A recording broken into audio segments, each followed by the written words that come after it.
Masih seputar dampak cuaca yang buruk, Malang mendera warga terdampak banjir bandang di pesisir selatan Sumatera Barat. Bantuan logistik tak kunjung datang. Sementara Kementerian PUPR targetkan penanganan banjir Sumbar tuntas dalam 2 pekan. Ramadan yang sudah menjelang dilalui dengan penuh perjuangan, serba terbatas. Tak ada uang, pakaian layak, serta makanan nikmat untuk berbuka. Banjir bandang yang terjadi akhir pekan lalu nyata meluluh lantakan apa yang dimiliki warga. Ada yang sama sekali habis harta bendanya, ada pula yang masih bisa dipakai. Itu pun sisa-sisa. Warga meminta pemerintah bisa sigap membantu mereka. Kami mohon sama Bapak kasihlah kami untuk puasa besok makanan. Sekarang kami tidak bisa memasak di rumah karena tanah bukit masuk ke dalam rumah. Kami mohon sama Bapak, lihatlah kami di dekat SMP 3 Ampalu Sutra. Keadaan kami sekarang banyak kelaparan. Banjir bandang menghancurkan infrastruktur di 14 kecamatan. Warga sebutkan belum sama sekali dapat bantuan. Coba pulihkan situasi pasca bencana. PUPR targetkan penanganan tuntas dalam 2 pekan, termasuk pembersihan dan perbaikan di Jalan Raya Padang Painan, Kabupaten Pesisir Selatan. Intinya saya bertanggung jawab untuk prasarana umum, ya. Jalan, kalau ada kantor, masjid, sekolah, BNPB. Nanti saya menunggu perintah beliau untuk perumahan, karena perumahan punya kebijakan. Ada yang rusak ringan, ada sedang, rusak berat. BNPB sebut korban jiwa melayang akibat banjir bandang dan longsor menerjang. Saat ini mencapai 30 orang dan 6 orang masih dinyatakan hilang. Bencana ini juga merusak banyak infrastruktur, bahkan ada beberapa ratusan rumah yang kemungkinan harus direlokasi. Kerugian diperkirakan mencapai 200 miliar lebih.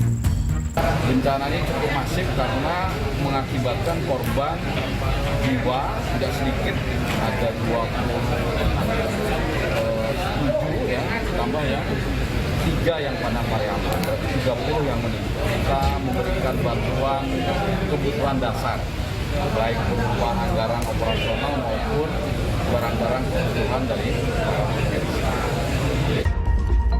Terdata 871 rumah rusak berat, 139 rumah rusak sedang, dan 593 rusak ringan.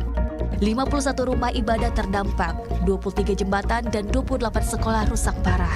Sementara 13 ruas jalan dan 5.550 hektar lahan yang juga terdampak. Rio Mai Putra melaporkan untuk NET. Ya, saat ini rekan kami Rio Mai Putra ada di lokasi bencana, akan segera kita tanyakan mengenai kondisi terkini saat ini di sana. Langsung saja Rio, adakah perubahan dari kemarin laporan Anda? Ya, bisa kita laporkan dari Kabupaten Pesisir Selatan sendiri, memasuki hari kelima pasca terjangan banjir bandang yang meluluh lantakan 14 kecamatan di Kabupaten Pesisir Selatan ini. Saat ini tim SAR gabungan dari Basarnas, BPBD, TNI, Polri, serta juga ada bantuan dari Basarnas Jambi dan Bengkulu masih terus mengupayakan pencarian 6 orang korban lainnya yang masih dinyatakan hilang. Untuk pencarian sendiri diupayakan di 3 kecamatan, yang mana titik-titik awal korban dilaporkan oleh pihak keluarga pertama kali hilang. Ya, Enji. Kan bahwa korban ini belum mendapatkan bantuan. Hari ini sudah, tapi sudah rata ya, bisa dipastikan ya Rio ya. Sementara untuk yang warga yang rumahnya hancur itu juga ada kompensasi tidak Rio? Ya, untuk bantuan sendiri yang sudah mulai berdatangan di Kabupaten Pesisir Selatan sendiri, sepertinya ada beberapa kecamatan yang belum tersentuh bantuan seperti Desa Langgai dan Kecamatan 11 Koto Tarusan sendiri. Karena kenapa terjadi keterlambatan menurut Bupati sendiri, adanya akses jalan yang terputus dan kesulitan untuk mendistribusikan bantuan kepada korban-korban banjir bandang. Dan untuk rumah warga yang rusak ringan, rusak berat sendiri, pihak BPBD dan BNPB sendiri hingga saat ini belum bisa memastikan apakah ini akan direlokasi ke tempat lain atau akan kembali berada di rumahnya seperti semula. Dan apakah hanya diberikan sekedar bantuan saja. Hingga saat ini belum ada kejelasan pada masyarakat yang menjadi korban banjir bandang. Baiklah Rio, kalau begitu jika masih ada keluarga yang kehilangan anggota keluarganya dan ingin mencari, dia harus mengadu atau melaporkan kemana untuk melakukan pencarian ini Rio? Ya, untuk pihak keluarga korban sendiri, tim SAR gabungan telah mendirikan beberapa pos di beberapa kecamatan, ada di seperti Kecamatan 11 Koto Tarusan dan ada di 2 kecamatan lainnya.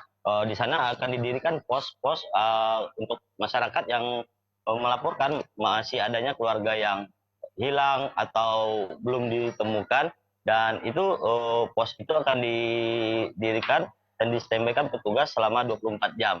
Dan untuk upaya pencarian sendiri, yang 6 korban lainnya akan dilakukan tim SAR gabungan sampai 1 pekan ke depan. Baiklah Rio, terima kasih banyak untuk laporannya. Tetaplah berhati-hati dan selamat melanjutkan tugas kembali dari Kabupaten Pesisir Selatan, Sumatera Barat. Dan selanjutnya